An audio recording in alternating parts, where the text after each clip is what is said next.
అందరికీ నమస్కారం. Welcome to my channel.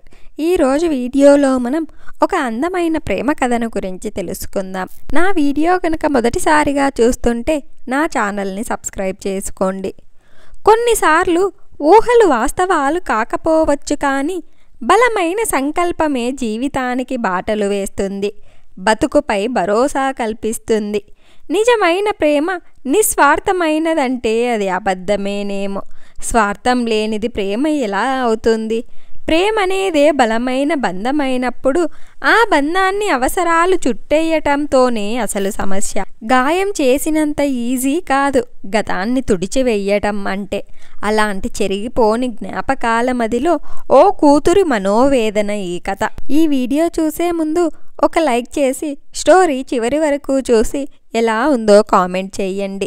మీరు అలా ఒక లైక్ చేసి ఒక కామెంట్ చేయడం వలన మరిన్ని ఇంట్రెస్టింగ్ వీడియోస్ చెయ్యాలనిపిస్తుంది. ఇలా నెల కాకుండా ఓ 2-3 నెలలకోసారి మందులు ఇవ్వచ్చుగా. ప్రతీ నెల అమ్మకి మస్కా కొట్టి రాలేకపోతున్నా, ఆరాలు ఎక్కువైపోతున్నాయి. పోనీ ఆన్లైన్లోనైనా అపాయింట్మెంట్ కుదురుతుందా? మెడిసిన్ కొరియర్ చేస్తారా? రేష్మ ప్రశ్నల వర్షం చూశాక డాక్టర్ మిత్రాకి కోపం రాలేదు. రేష్మపై జాలి కలిగి ఓ చిన్న చిరునవ్వుతోనే అలా కుదరదన్నట్టు సమాధానమిచ్చింది. మీ స్మైల్ బాగుంటుంది డాక్టర్, అందుకే మీకు సినిమా యాక్టరే పడిపోయారు. ఇప్పుడు నాకు కావాల్సింది అందమైన మీ నవ్వు కాదు, సమాధానం చెప్పండి డాక్టర్. నెల రాలేను, 3 నెలలకోసారి వస్తా. అంతకీ బాలేకపోతే కాల్ చేస్తా, ఏమంటారు అని డాక్టర్ మిత్రతో ఉన్న చనువుతో గట్టిగానే అడిగేసింది రేష్మ. చూడమ్మా రేష్మ, నేనొక డాక్టర్గా కాదు, మీ అమ్మ ఫ్రెండ్గా, ఫ్యామిలీ ఫ్రెండ్గా చెప్తున్నా. ముందు ఎలా ఉంటుందో తెలీదు, నీకే రోజు ఎలా ఉంటుందో కూడా చెప్పలేను. నేను చేసే వైద్యానికి నీ బాడీ సహకరిస్తున్నన్నాళ్ళు ఏం కాదు, కానీ పరిస్థితి ఎప్పుడు ఇలాగే ఉంటుందని చెప్పలేను. ఎప్పటికప్పుడు నిన్ను అబ్జర్వ్ చేస్తూనే ఉండాలి. రికవరీని బట్టి ట్రీట్మెంట్ మార్చుతుండాలి. అర్థమవుతుందా? నెల కాదు, ముందు వారం వచ్చినా ఆశ్చర్యమేం లేదు. నీకు సిచ్యుయేషన్ అర్థం కావటం లేదు అంటూనే మిత్ర కళ్ళు చెమ్మగిల్లడాన్ని గమనిస్తుంది రేష్మ. ఆపుతల్లో సారీ డాక్టర్ గారు, కుళాయి విప్పొద్దు, కానీ మీరు చెప్పినట్టే చేద్దాంలే. అయినా మా అమ్మ మీరు ఒకే తాడులో ఉన్న పువ్వులు కదా, వాసన ఒకేలా ఉంటుంది. మీరు చెప్పటం తప్పితే చెప్పేది వినరుగా. సర్లే, వచ్చి చస్తాలే అంటుంది రేష్మ. పిచ్చి మాటలు మాట్లాడితే చంప పగలగొడత. చావటమేంటే చావటం, వస్తా, వచ్చి వెళ్తా అని చెప్పు అని అంటుంది మిత్ర. సరే మహాతల్లి, వచ్చిపోతాలే అంటుంది రేష్మ. అదిగో మళ్ళీ పోతా అంటావు, వచ్చి వెళ్తా అను అంటూ చేతిలో ఉన్న సెతస్కోప్తో ఒక్కటిస్తుంది డాక్టర్ మిత్ర. నువ్వు మా అమ్మ కంటే రాక్షసిలా ఉన్నావే తల్లి. సర్లే, కింద మందులు తీసుకుని వచ్చే నెల వస్తాలే. అసలే బయట వర్షం వచ్చేలా ఉంది అంటూ హడావిడిగా ఇంటికి బయలుదేరుతుంది రేష్మ. ఇంట్లో బిక్కుమంటూ ఒక్కదాన్నే ఉంటానని లేదు. ఎక్కడికి పోతుందో ఏంటో, ఫోన్ చేసినా ఎత్తి చావదు. ఇంటికి రాని కాళ్ళు విరక్కొట్టి మూలను కూర్చోపెడతానంటూ రేష్మపై కారాలు మిరియాలే కాదు, యాలుకలు కూడా నూరిస్తుంటుంది ప్రవళిక. దూరం నుంచే వాసన పసిగట్టేసిన రేష్మ, చచ్చాన్రా దేవుడా, మేడంగారు నా కోసమే మూన్వాకులు చేసేస్తుంది అనుకుంటూనే లోపలికి అడుగు పెట్టింది రేష్మ. కూతుర్ని రాగానే 2 పీకాలన్నంత కోపం ఆమెది. కానీ వచ్చాక పీకడం పక్కన పెట్టి బెడ్రూమ్లోకి పరుగున వెళ్ళి టవల్ తీసుకొని వచ్చి తల తుడవడం స్టార్ట్ చేసింది ప్రవళిక. ఇంతలా తడిచిపోయావేంటే, ఎక్కడైనా ఆగలేకపోయావా? ఇప్పుడేమంత కొంపలు మునిగిపోయాయని వచ్చేశావు అని ప్రవళిక అనేసరికి, సర్లే వదిలేయ్, అయితే బయటకు వెళ్ళి రెయిన్ డాన్స్ చేసొస్తా అని అన్నది రేష్మ. ఆ మాటతో ఠకీమని నెత్తిన మొటిక్కాయ పడిపోయింది. 18 ఏళ్ళొచ్చేశాయి, నువ్వేం చిన్నపిల్లవి కాదు అంటూనే కొత్తగా పెట్టిన ఆవకాయతో రేష్మకి కొసరి ముద్దలు తినిపిస్తోంది ప్రవళిక. ఓ పక్క ముంచుకొస్తున్న చావు, మరోవైపు అమ్మ ఒంటరిదైపోతుందనే బాధ గుర్తొచ్చేసరికి కళ్ళల్లో నీళ్లు తిరిగాయి రేష్మకి. అదేంటే, కారం తక్కువే వేశాను కదా, కళ్ళ వెంట నీళ్లు వచ్చేంత కారం ఉందా అంటూ అదే ముద్దని నోట్లో పెట్టుకొని రుచి చూసింది పిచ్చి తల్లి ప్రవళిక.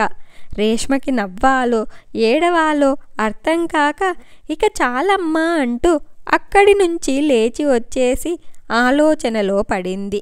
అమ్మకి నేనంటే పంచప్రాణాలు, నా కోసం అన్నీ వదిలేసింది, తన కోసం ఏమీ ఉంచుకోలేదు, కట్టుకున్నోడు కాదని వదిలేసి వేరే కాపురం పెట్టుకున్నాడు. అలాంటి వాడిని కట్టబెట్టిన కన్నవాళ్ళు దూరమయ్యారు. ఆమె బతుకుతున్నదే నా కోసం.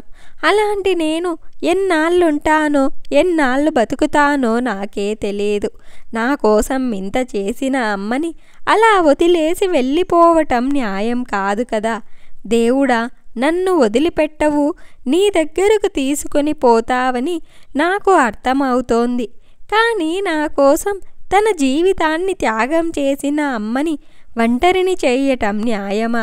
నన్ను బతికించమని నిన్నడగటం లేదు. నేను లేని అమ్మ బతుకేంటనే నేను అడుగుతున్నా. సమాధానం కోసం ఎదురు చూస్తున్నా అనుకుంటూ గదిలోకి తొంగి చూసింది రేష్మ. 4-10 వయసులో ఉన్న ప్రవళిక డైరీలో ఏదో రాసుకుంటూ రేష్మకి కనిపించింది. చాలాసార్లు అమ్మ డైరీలో ఏం రాస్తుందో చదవాలని చూసింది రేష్మ. కానీ తననుకున్న ప్రతీదీ తన కోసమే ఇచ్చేసింది. ఇక తనకంటూ ఏముంటాయిలే చెప్పుకోవటానికి రాసుకోవటానికి అని చేతిలోకి తీసుకుని డైరీని తెరవకుండానే ఆగిపోయింది రేష్మ. కానీ ఆ రోజు మాత్రం కుక్కర్ విజిల్ వినిపించేసరికి డైరీని అలాగే వదిలేసి కిచెన్లోకి పరుగు తీస్తోంది ప్రవళిక. డైరీలోని కొన్ని పేజీలు గాలి శబ్దానికి రెపరెపలాడుతూ రేష్మ కంటపడ్డాయి. అందులో రేవంత్ అనే పేరు రేష్మతో ఆ డైరీ చదివించేట్టు చేసింది. అమ్మేంటి ఎక్కువ మాట్లాడదు, కదిలిస్తే తప్ప ఉలకదు పలకదు అనుకున్నా చాలాసార్లు. కానీ ఆ మౌనం మాట్లాడలేక, మాటలు రాక కాదు, తననుకున్న వాడితో మాటలు పలుకుల తోట వికసించి చాలా ఏళ్ళయ్యింది. అందుకే ఆ గొంతు మూగపోయింది. మాటలు మరిచిన బొమ్మల, పలుకులు లేని చిలకల పంజరానికే పరిమితమైపోయిందని ఆ డైరీ చదివాకే తెలిసింది రేష్మకి.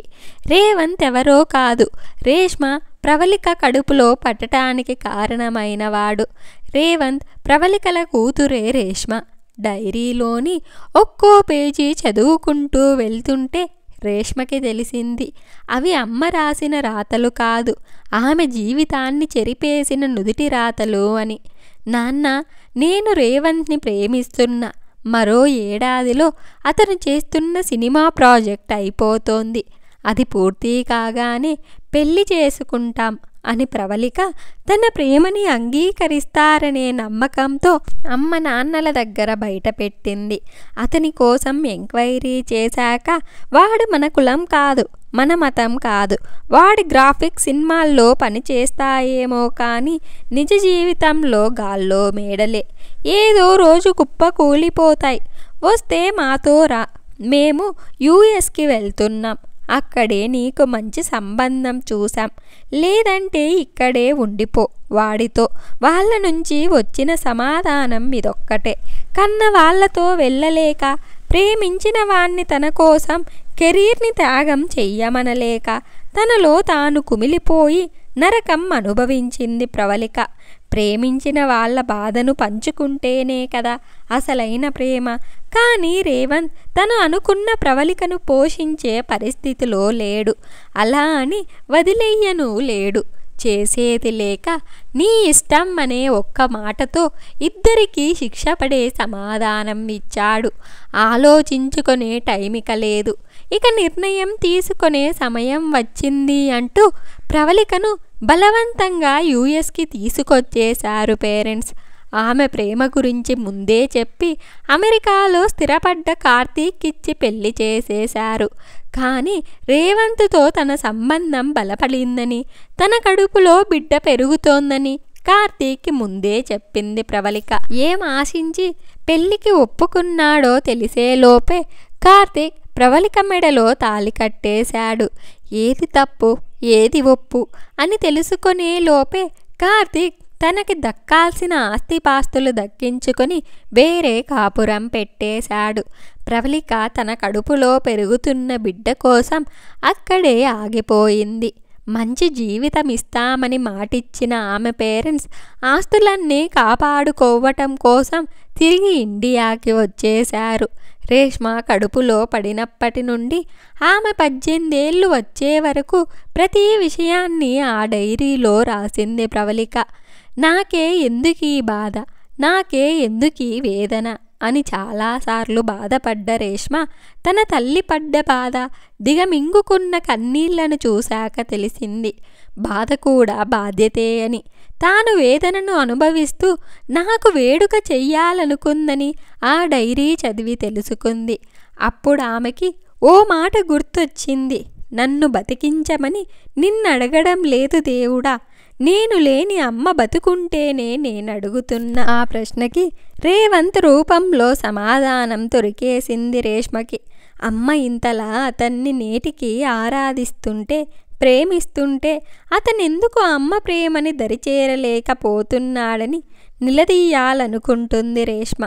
డైరీలో రాసిన జ్ఞాపకాల ఆధారంగా తండ్రిని వెతుక్కుంటూ వెళ్ళింది రేష్మ. రాబేటి అని ఆహ్వానించిన కన్న ప్రేమకి కరిగిపోయింది. తనపైన, తన కన్న తల్లిపైన దాచుకున్న ప్రేమ గుర్తులు ఆ ఇంట్లో ఏ మూలన చూసినా పలకరిస్తూనే ఉన్నాయి. మాపై ఇంత ప్రేమ పెట్టుకొని మా దగ్గరికి ఎందుకు రాలేదు నాన్న అని అడిగింది రేష్మ. నీకోసమే. ఇంతకీ నీ ఆరోగ్యం ఎలా ఉంది అని అడిగాడు రేవంత్. ఒక్కసారిగా ఆశ్చర్యపోయింది రేష్మ. నా ఆరోగ్యమా అని మూగబోయిన గొంతుతో అడిగేసరికి డాక్టర్ మిత్ర మీ అమ్మకి నాకి బెస్ట్ ఫ్రెండ్, అందుకే ఈ విషయం మీ అమ్మ కంటే ముందు నాతో చెప్పింది. ఇంత ప్రేమించి అమ్మ దగ్గరికి నా దగ్గరికి ఎందుకు రాలేదు నాన్న అని అడిగావు కదమ్మా. నేనుగా రావాలంటే ఎప్పుడో వచ్చేవాడిని. నిన్ను మాతో చూడాలనే ఇక్కడ ఆగిపోయా. మీ అమ్మ నాకు దూరమైంది నీకోసమే.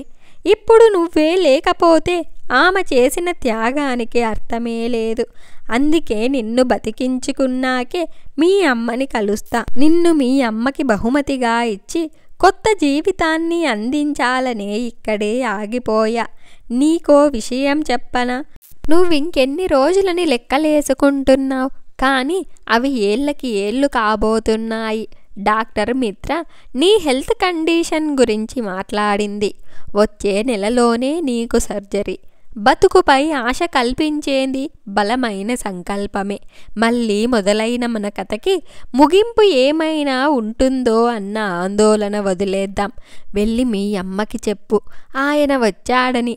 ఆయన కాదు, మా నాన్న వచ్చాడని అంటూ తండ్రి చెప్పిన మాటలకు కన్నీళ్లు పెట్టుకుంటూ అతని గుండెలపై వాలిపోయింది రేష్మ.